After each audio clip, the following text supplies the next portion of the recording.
I know a place where the wild thyme blows, where oxlips and the nodding violet grows, quite over-canopied with luscious woodbine, with sweet mush roses, and with eglantine.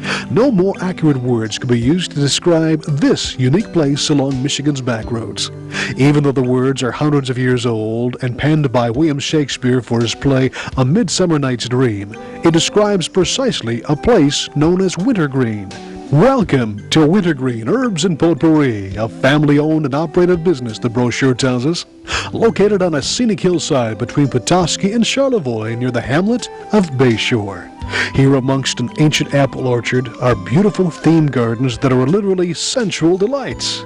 Within these gardens, planted in the traditional German method of intensive square-foot gardening, you'll find themes such as medicinal, Shakespearean, fragrance, biblical, dye, and culinary. Michigan Magazine visited with Mary Lee Huber and her sister Alice. Here we learned of the family's inspiring story of a business dream come true, which eventually, over the years, bloomed into Wintergreen. 11 years ago, my sister Alice and I had an idea to start a business, and we started it in the basement of our home, my home actually, and wanted to sell things that were handcrafted and nature-made, specifically potpourris and dried wreaths and that kind of thing, and basket arrangements. And we used to do a lot of art shows, and now we're pretty much right here at our building. And everything is grown from scratch, herbs, flowers, everything. Tell us a little bit about your crop or your growings here, if you could. Well, every spring we go downstate after ordering thousands and thousands of plants and pick up. We like to grow from plants because our growing season here is very short. We plant, I don't know, thousands or 2,000 plant and sell them also. But our theme here, we have 32 themed tour gardens, and that ranges from medicinal gardens to fragrance gardens to Shakespearean gardens to butterfly garden to biblical garden. And what that basically means is that everything that's planted in there is mentioned in the Bible, for example, like flax or melons or cucumbers, or what else is mentioned? Oh, like Shakespearean, all the herbs from the Shakespearean plays, the non-poisonous one. What led you into the herbal area? I mean, how did you decide this? I mean, well, my husband was a science major many, many years ago, and he specialized in plant physiology and things on that order, and I sort of studied along with him, and of course that was more like 25 years ago, and we were also vegetarians, and we had to learn how to cook without meat, and because food can be very bland without it, and so we naturally went into studying the culinary herbs so that we could add flavor to our foods. Well, he went out into politics, and I stayed on to the plant world, and here we are today. How big of a parcel of land do we have here that you work with every year? Well, we plant about 4 acres, but we have 12 acres here. We go all the way back to those tall trees in the back, and it'll get there eventually. How long have you been in existence now? I mean, this is our 11th season. And it's grown quite a bit from the very first time. Oh, very much so. I remember, what was it, 3 years ago when we decided that we had really been discovered when the traffic never stopped. Oh, really? Yeah. It's kind of a word-of-mouth type thing? Very much so, but I do a lot of promotion. We have Arts and Herb Festival every August, the third week in August on a Tuesday and Wednesday. We invite about 20 artists to come, and they're people like tinsmith and blacksmith and soap makers and paper makers, and they do on the spot hands-on things for people.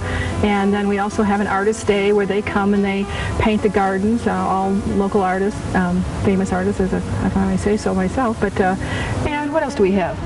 As far as events, we have a farmer's market every Friday from 9 to 1, and the children also pick the flowers, the children who help us begin this business. Yeah, the 2 kids. Yes. This is a big family business, then. I mean, this is. I couldn't have done this without my family, because I started this with $2,000, an idea, and a lot of help from my family. I remember being in the basement of my Michigan basement. It's a real Michigan basement, sitting down there making little wreaths to take to art show, and my mother would be down there with me at 10 o'clock at night, and Alice would be at home in her house making things. And we worked a lot of hours, 14 to 18 hours a day for a long time. It's only been in the last 2 years that we've taking time off in the summer. People are getting more back to the earth, and They the are. natural Well, they're really more. just starting to get into them too. Mostly they were into the culinaries. You know, everybody needs to eat, and everybody likes flavor, and everybody likes food.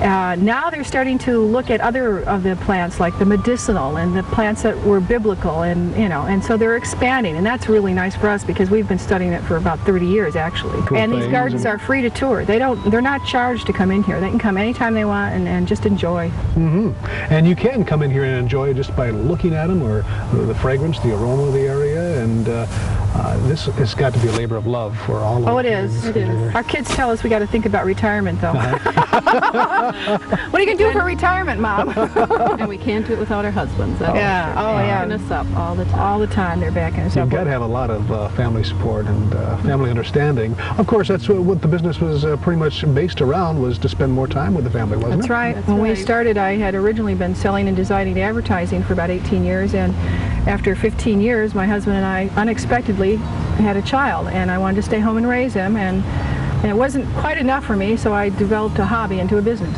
and here we are. And here it is. Any And I dragged her with me. but you love every minute of it. Oh, though, I bet. definitely. Yeah. Now, yeah, definitely. I'm addicted. Can't stop. Love it. I bet you meet a lot of interesting people from different backgrounds that are getting All into over this the type of world. thing. We had some people here from Russia. We've had them from Japan. We've had them from, as a matter of fact, we've pressed a bridal bouquet from a lady in Russia. So we just had them from all over, haven't we? All over the country. Definitely. What type of things do you find uses for your plants and your herbs? I mean, there's potpourri and there's edible culinary herbs. Right, and for wreaths, and like in my hand here, we pick and harvest all of these, dry them, and then put them in the wreaths. And yes, we dry them. We have a dryer in there that my brother-in-law Bill made, and after they're all dry, we put them in the potpourris. We press pansies for both Rug Light Company candles. Herbal edible wreaths, so that when you pick your herbs, you put them in the wreath, and then they can pick it off and put it into their soups, their stews, whatever. Or just use it as an arrangement. That is interesting. And it's also medicinal too. Tell us a little bit about that, medicinal herbs. Can you tell us, enlighten us about that? Well, I've been studying medicinal herbs for a long time, but I've just recently been taking some classes with Rosemary Gladstar, and she's out of Vermont, and she's one of the doyens, if you will, of medicinal herbology, and that's becoming, I think, the largest area people are interested in, because it's kind of a holistic approach to helping yourself stay well. We don't prescribe for anybody. I don't want to get into that area, but there are many books that you can read and sort of self-help, and of course we'll hear the plants if you want to buy them. Oh, we've heard about the more popular plants for medicinal purposes like ginseng and golden seal. Is there any others that were surprising to you to find? Oh, sure. in the Michigan?